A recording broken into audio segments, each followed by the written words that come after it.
Zola. Dit is Mr. John Peters hier met June van Dale. Je hebt 1250 KIKZ on the internet www.kikzksem.com. En dat was november 29. En dat was zin ons smars, klok 10 smars. We vangen van nu aan met een Philippa-brief. Vijfmaal hadden we de aanleiding. En van nu gaan we een kapitel 1 aan. Bel 3.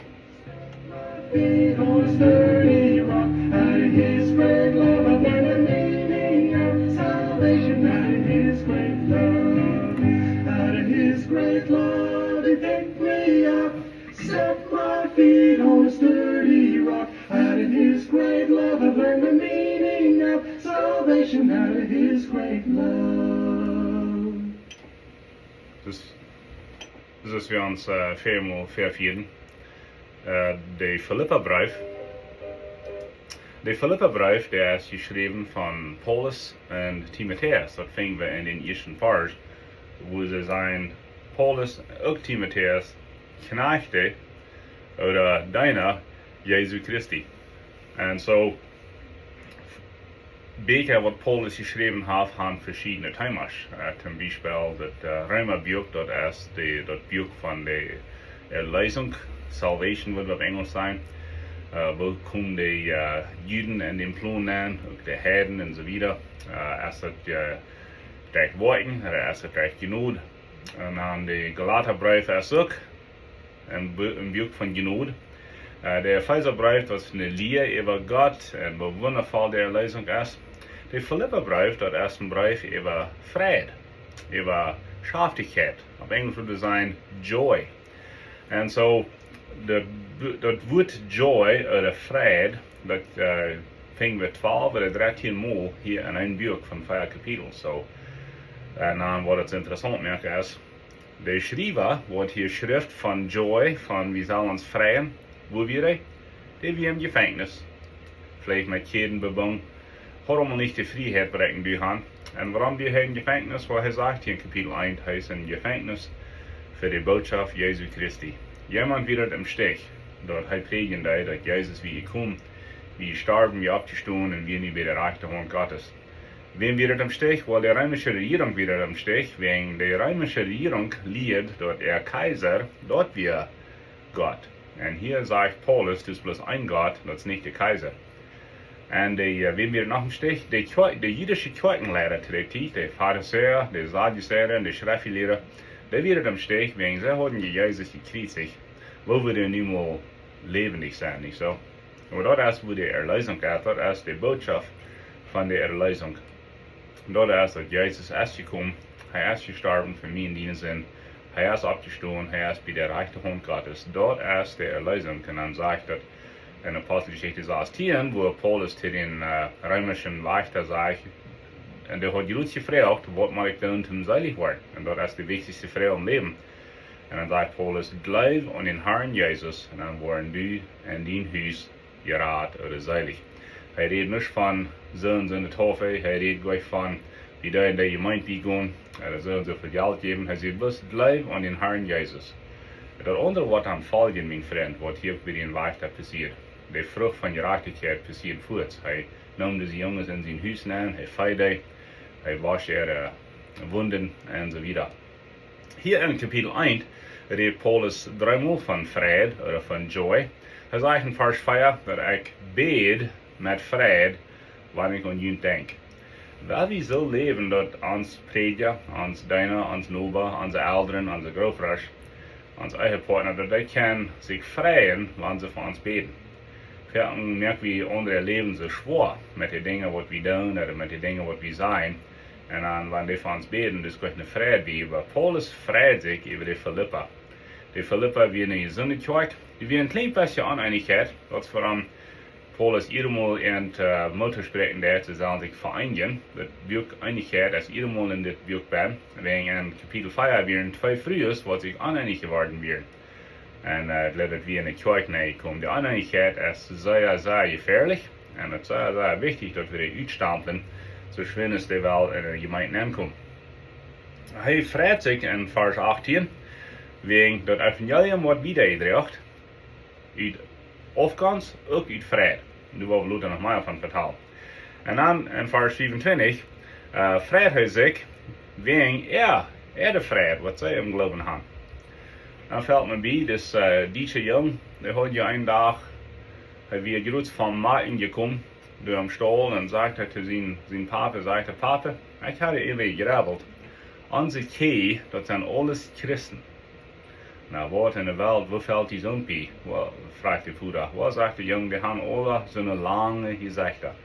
So, vrijheid komt hier dreimal op, vrijheid wordt hier dreimal erwähnt in dit kapitel. So, hij vangt aan, dat hij in Timotheus en Dienaar Jezus Christi, hij redt van, wie zijn hoogbeambte, wie zijn de verste, wie zijn einfach geroepen van God zelfs. Hij zegt, wie zijn Dienaar Jezus Christi. En wanneer de leraar van deze kerken, wat hij gegrond had, wanneer kon zijn, hij is een Dienaar, dan wie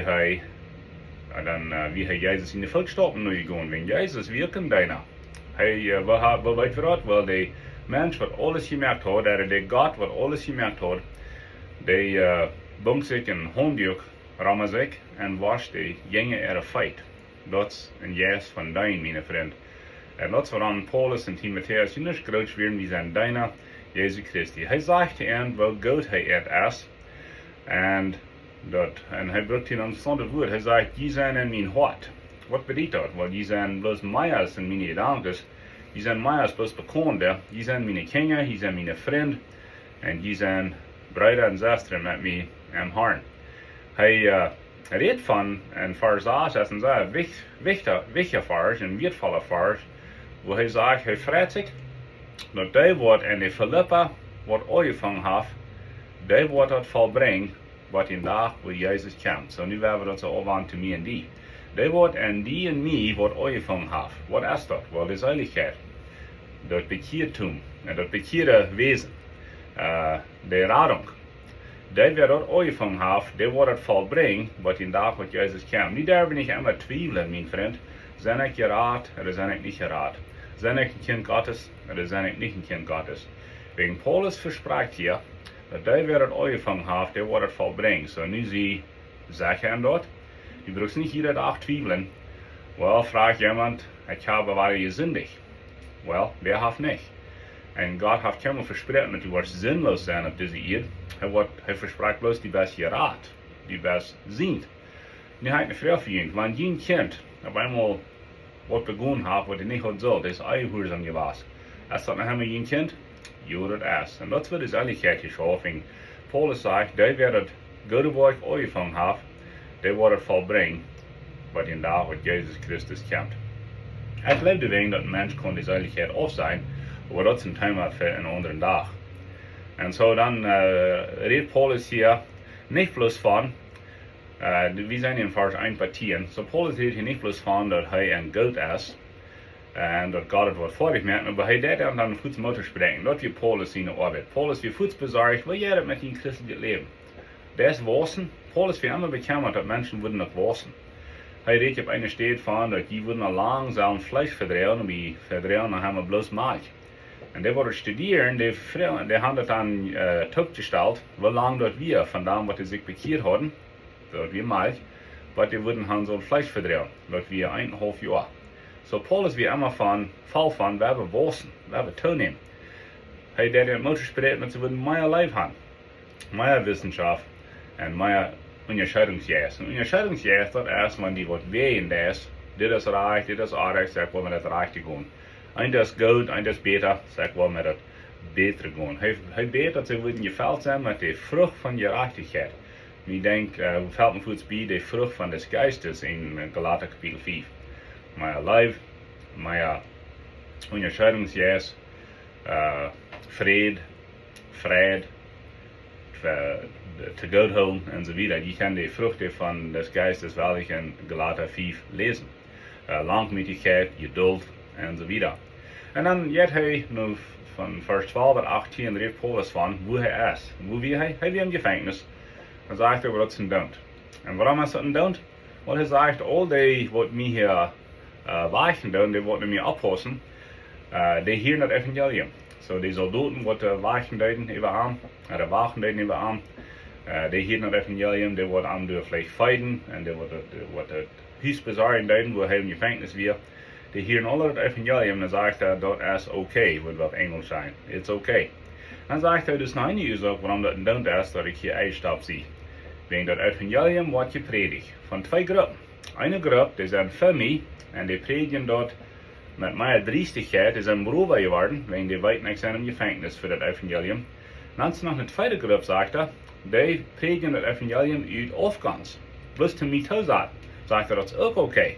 Er sagt, solange das Evangelium gepredigt wird, was für eine gute Einstellung ist das nicht, ne?